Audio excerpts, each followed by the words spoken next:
얘기를 종합해보면 저 이런 생각이 드는데 기준으로서 하나 쓸 수 있는 게 남에게 보이기 위한 건가 나를 위한 건가가 하나의 기준이 되는데 이거는 전적인 기준은 안 되고요. 이게 나를 위한 것 중에서도 또 다른 기준이 하나 있어야 될 것 같긴 한데 남을 보기 위한 것들은 거의 다 욕망 아닐까요? 욕망에 가까울 것 같고 그러니까 이제 니즈를 선택을 한다고 해도 결국에는 남한테 보여주기 위한 옵션이 달려요. 근데 이 비교의식에 대해서 정말 오랫동안 생각했거든요. 이제 교육을 해야 되다 보니까 이게 거의 뿌리에 해당하는 개념이어가지고 그쵸. 예. 이제 아이들한테 저는 수업할 때도 이 비교의식에 대해서 정말 얘기를 많이 하고 이제 비교의식에 사로잡혀 있다는 걸 적어도 알기는 알으라고 이렇게 얘기를 하고 그랬는데 지금의 결론은 비교의식은 본능이에요. 그래서 이거를 없애는 건 말이 안 되고 이거를 이제 역이용해야 된다는 이제 요즘은 그런 생각을 하고 있고 이게 만약에 다른 사람에게 과시적으로 내가 브랜딩 어느 정도로 브랜딩 됐다는 것을 표현하고 싶은 과시적인 거랄지라도 이걸 다른 좋은 쪽으로 이런 걸 돌려서 사용을 해야 된다는 생각이 들어요. 아이들 만약 10대에서 지금 아이들이 자기가 이렇게 부가가치가 높아 보이는 브랜딩을 원하는 그런 어떤 욕망이 있다.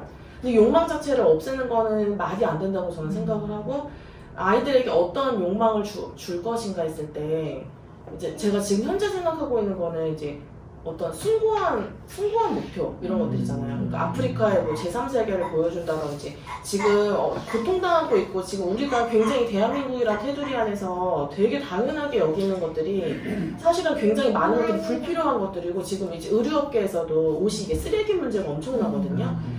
그러니까 이게 재활용되거나 재사용되지 않으면 지금 이게 환경 자체가 지구가 커버할 수 없는 정도까지 가고 과연 이 옷이라는 것을 한번 솔직히 아무리 예뻐도 금방 질리잖아요. 그리고 세탁 3번만 하면 이게 간지 딱 떨어지거든요.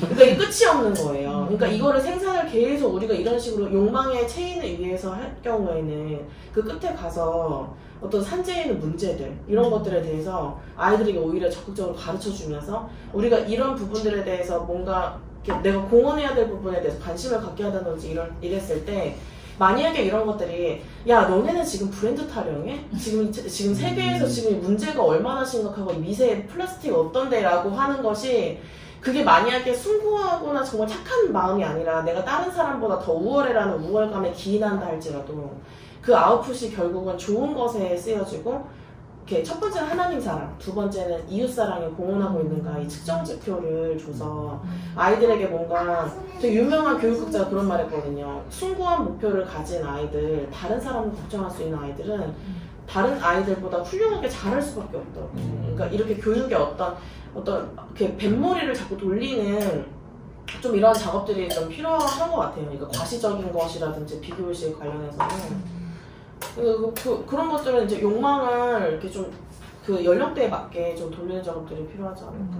저도 좀 동감하는데요. 제가 최근에 들은 얘기인데 뭐 아파트 단지들이 여러 개 있잖아요. 근데 아파트마다 또 뭐 가격도 다 다르고 평수도 다르고. 네, 평수도 다른데 애들끼리는 그런 게 있어요. 엘사라고 하면 뭐 다 들으셨던 것 같긴 한데 아무튼 엘사의 의미가 어떤 약간 좀 저렴한 그러니까 뭐 기준보다는 비쌀 수도 있는데 아무튼 그 단지 내에서 약간 저렴한 뭐 아파트에 사는 아이들을 일컫는다는 뭐 이런 게 있어요. 그러니까 이미 부모님 자체도 비교의식이 너무 쌓여있는 거예요. 난 여기서 살고 있고 난 애들한테 계속 돈 없다고 얘기하는 부모님들도 있고 우리 집은 좀 조용해 그래 넉넉하고 뭐 오케이 엘사니? 뭐 이렇게 물어보고 뭐 이런 부분들 그러니까 이렇게 뭐랄까 사학생이 얘기해 주셨던 것처럼 일단은 교육이 되게 중요한데 부모님들의 그런 어떤 가치관들도 되게 많이 바뀌어야 된다고 좀 보거든요.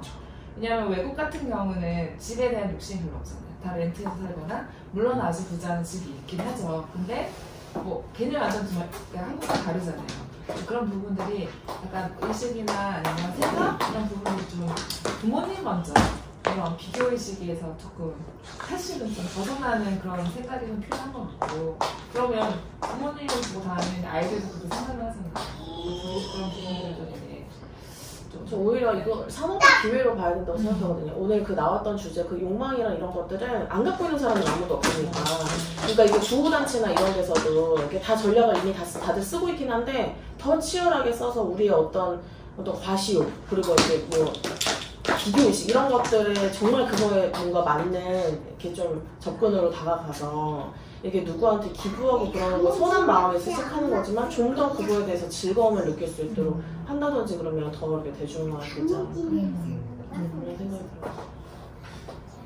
저는 욕망을 해소하는 전략을 좀 제공했으면 좋겠고요.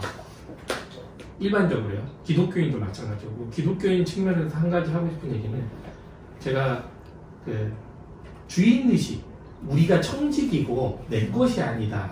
이것이 그 제일 밑바닥에 깔려야 되지 않나. 그러니까 사실 우리 하나님이 내일 부르시면 그 소용없잖아요. 쉽게 말해서 뭐 어떤 좋은 것도 소용이 없잖아요. 마지막 보고 가나요? 예. 근데 저희들은 여기에 대해서 너무 큰 미련을 가질 수도 있잖아요. 어떻게 보면 모든 것에 대해서.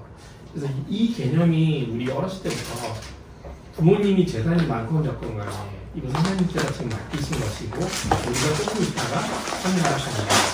이런 개념이 좀 잡힌 상태에서 그러려면 있는 동안에는 어떻게 잘 쓸 것인가 이런 개념이 좀 잡히면 좋지 않을까. 그리고 그 중에서도 욕망을 못 다룰 때 해소하는 방법, 기독교인도요.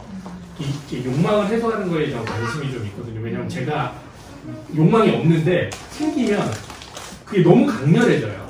통제불능이죠. 예. 그러니까 네. 평소에 욕망이 없어요. 누가 뭐 좋은 뭘 갖고 있어도 미련이 없어. 저는 심지어는 돈에도 미련이 없이 살았어요.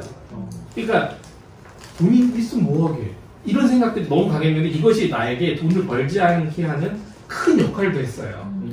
그쪽으로 달려가지 않으니까. 그런데 그만큼 거기에 대한 미련은 안 가지거든요. 근데 다른 거에 미련이 생기면 역작용이 생겨요. 내가 다른 거를 욕망을 안 가지듯이 이것만큼은 집중해서 가지는 이런 것도 해결할 수 있는 좀 어떤 방법도 우리 안에 좀 선하게 있었으면 좋겠다. 이걸 선하게 풀 수 있도록 욕망을 방향을 물꼬를 바꿔주는 작업이 이제 가능한 건데 예를 들어서 비교되는 것도 사실 뭐 이런 거 있잖아요. 중국사님이 기도하시는 것처럼 내가 기도 제일 많이 하는 목사 되게 해주세요. 저도 제일 많이 하는 목사 되게 그것도 욕망이네요. 욕망이죠. 거룩한 욕망이죠. 거룩한 욕망. 헌금 제일 많이 하는 중직자 되게 해주세요. 뭐 이런 쪽도 있고 그래서 이제 아이들 같은 경우를 보면 아이들이 게임 중독에 많이 빠지는 이유가 그 현실에서 안 되는 것이 게임에서 내가 이제 높아지는 것, 내가 여기서는 이런 레벨이야, 내가 지존이야, 마스터야, 뭐 이런 거. 그러면서 이제 거기 막 현질도 하게 되는 것처럼 우리가 이 물꼬를 저는 이제 학생들 가르칠 때 많이 바꾸거든요. 그 레벨업 하는 게 도대체 네 인생에 뭐가 도움이 되냐? 네가 진짜 너 자신을 레벨업 해야 되지 않냐? 이렇게 얘기를 많이 하거든요. 그런 것처럼 저희가 이제 그 랩런트들이라고 하면은 뭐 구원받은 사람이라고 하면 진짜 영적성이 되는 거, 정말 하나님한테 제 은혜 많이 받는 거. 그러면 이제 뭐 건강이라던가 뭐 여러 가지 문화성이, 기능성이 이런 쪽으로 그 욕망의 흐름을 좀 바꿔줘야 되는 것 같아요. 근데 그걸 이제 자꾸 세상적인 기준으로 가버리면 세상의 뭐 외모라던가 아니면 뭐 재력이라던가 뭐 이런 거 인기라던가 이걸로 자꾸 가버리지 않게 그 부분에 대해서 좀 패들도 좀 가르쳐주고 한계들도 좀 얘기를 해주는 그런 포럼들이 좀 많아져야 될 것 같아요. 근데 이런 걸 안 해주니까 아이들은 그냥 세상 아이들하고 똑같은 그런 문화를 향유하고 있거든요. 향유하고 있기 때문에 외모에 엄청 신경을 쓰잖아요. 여자 랩런트들 같은 경우는 요즘 초등학생 때부터 화장을 하니까 화장을 하고 뭐 예쁘다고 벌써부터 뭐 초등학생이 성형수술 하고 싶다고 그러고 뭐 중학교 때 방학 때 애들 다 쌍꺼풀 하더라고요. 그래서 중간 때. 네, 중학교 때 하니까 잘하네. 알바를 담당한다고. 아니 그 뭐지 되게 예쁜 랩런트인데 자존감이 너무 없어서 자기가 너무 예쁜데 그 예쁜 거를 되게 부끄러워하는 거예요. 저는 그게 왜 부끄럽죠? 그러니까 자존감이 없는 거예요. 아, 그럴 수 있어요. 네, 근데 저는 사실 평범하게 생겨서 자존감도 평범하거든요. 그래서 그냥 살거든요. 근데 너무 예쁜 랩런트인데 제가 사실 진짜 부럽다 이거 이 정도인데도 너무 자기 본인을 너무 뭐 자기 계속 깎아내리는 거예요. 근데 이런 자매들이 많아요. 되게 많아요. 진짜 맞아요. 너무 얼굴이 완전 이제 여자가 봐도 막 너무 막 예쁘고 자존감을 완전히. 그래서 아까 말씀하셨던 그런 부분들 되게 필요한 것 같아요. 그래서 I Feel Pretty 같은 영화 혹시 보셨어요? I Feel Pretty 안 보셨어요? 네. 이런 영화도 보면서 랩런트라고 얘기를 해야 될 필요가 있는데 그 여자가 되게 뚱뚱한 여자가 헬스클럽에서 엄청 열심히 운동을 하다가 자전거에서 떨어져요. 근데 머리를 꽉 부딪히는데 일어나 보니까 펜스로 나오는 그건가요? 아니에요. 그거는 딴 거예요. 나는 너무 가벼운. 네 그거고 이거는 다른 영화예요. 예. 광고만 봤어요. 여자가 운동하다가 넘어져가지고 일어나는 그런 에피소드예요. 광고만 이거는 나온 지 얼마 안 됐어요. 최근에 나온 거예요? 진짜 재밌어요. 그래서 그 영화의 주인공이 자기가 예뻐졌다라고 생각을 하고 살아가니까 완전 바뀌는 거예요. 모든 것이. 그러니까 바뀐 건 하나도 바뀐 건 외모는 하나도 안 바뀌었어요. 자기 마음만 바뀌니까 남자도 꼬셔지고 직장도 막 엄청 좋은 자기가 가고 싶은 꿈꾸던 데 가는 거예요. 그러니까 이게 뭐 영화가 뭐 좋다 나쁘다를 떠나서 그러니까 자존감의 문제가 너무 큰데 그걸 이제 그 외모를 가지고 자꾸 자존감을 회복하려고 하는 외모가 아니면 돈이라던가 뭐 이런 것들. 그러니까 어떻게 보면 진짜 하나님 자녀라는 정체성이 랩런트들한테 아직 제대로 안 들어가 있는 거예요. 이게 안 들어가 있으니까 내가 뭘 해야지만 이렇게 사랑받을 수 있고 존귀한 존재가 되고 중요한 사람이 될 수 있다라는 그게 좀 있지 않을까 그런 생각. 근데 이거 얘기는 뭐 짧게 할게요. 이런 게 있어요. 그 피아노를 쳐서 사람들한테 자랑하는 것은 욕망에 해당되잖아요.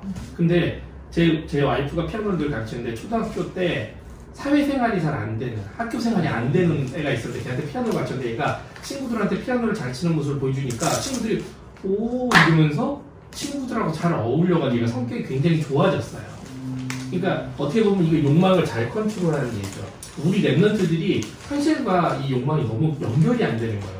교회에서는 영적인 것을 얘기를 하는데 학교에 가면 애들은 다 좋은 걸 막 자랑하고 있는데 자기는 영적인 거 자랑할 데가 없잖아. 그러니까 애가 너무 주눅이 드는 거야. 이 자존감이 살아야 되는 거예요. 그러니까 이것도 이 욕망의 또 한 파트로 자존감을 잘 살려줄 수 있는 이런 것들을 하면 이게 또 좋은 선작용도 굉장히 강하게 있을 수도 있다. 자존감을 살리니까. 그런 갑자기 생각이. 슬슬 마무리를 해야 되나요? 예. 네, 시간이 얘기하다 보니까. 뭐 이게 지금 이게 워낙 베이직한 카테고리라 건드리면 이제 끝도 없이 나가기 때문에. 사실은 아까 잠깐 언급했던 신용카드 사용하는 거 뭐 이런 것도 되게 얘기하고 싶어요. 네, 맞아요. 네, 왜냐하면 다 기모랑 관련된 어떤 이단에서는 신용카드 쓰지 말라고 이게 신용카드는 뭐 하는 사람들만 쓰는 거다 이렇게 강조하는 집단도 있더라고요. 구원사회가 어디였나 신용카드 쓰지 말라고 얘기를 했다 그러는데 일리가 없잖아요. 그 교단이 좋은 게 아니라 그 말은 일리가 없진 않은데 지금 상황에서는 그 빚을 잘 활용해야 되는 시점에 한인들이거든요. 근데 현금만 쓰기도 너무 힘들어요. 예. 네, 아무튼 뭐 얘기하다 보니까 몇 가지 생각나는 게 있어. 뭐 직업관, 왜냐면 또 직업이랑 또 경제랑 또 연결이 있어요. 그렇죠. 뭐 예를 들면 이제 비전이랑 또 이렇게 딱 직업이랑 또 연결이 되고 삶이랑도 연결되고 네. 다 연결되고 이게 돈이라는 매개가 이제 밑바탕의 가장 베이스가 되는 부분이라서 우리 발표자의 소감 한번 듣고 마치도록 하죠. 예. 지금까지 나왔던 얘기들을 정리를 조금 하면 저희가 실제적으로 뭐 니즈와 원트, 그러니까 니즈와 디자이어를 봤을 때, 그러니까 나의 필요와 욕망에 대해서 구분은 짓되 우리가 요거를 잘 활용할 수 있는 방안들이 필요하고 그런 것들을 교육을 해야 되는 부분들이 필요하다라고 분명하게 느끼는 부분인 것 같고요. 그 다음에 저희가 알고 있다시피 돈 문제와 돈 걱정은 별개의 것인데 우리 심리적인 작용이 그런 것들이 쉽지 않다라는 내용들이었던 것 같아요. 뭐 많은 예들은 책에서 같이 이야기하고 있으니까 한번 보시면 좋을 것 같고 그 다음에 이제 저희가 요거에 원천적으로 계속 찾아가 보면 분명히 어렸을 때부터 갖고 있는 아니면 태어났다는 인간의 원래에 갖고 있는 어떤 그 의식, 잠재의식 속 안에 있는 그 무언가가 나올 것 같은데 그런 것들은 차차 정리해 나가면 좋을 것 같습니다. 네. 여기까지.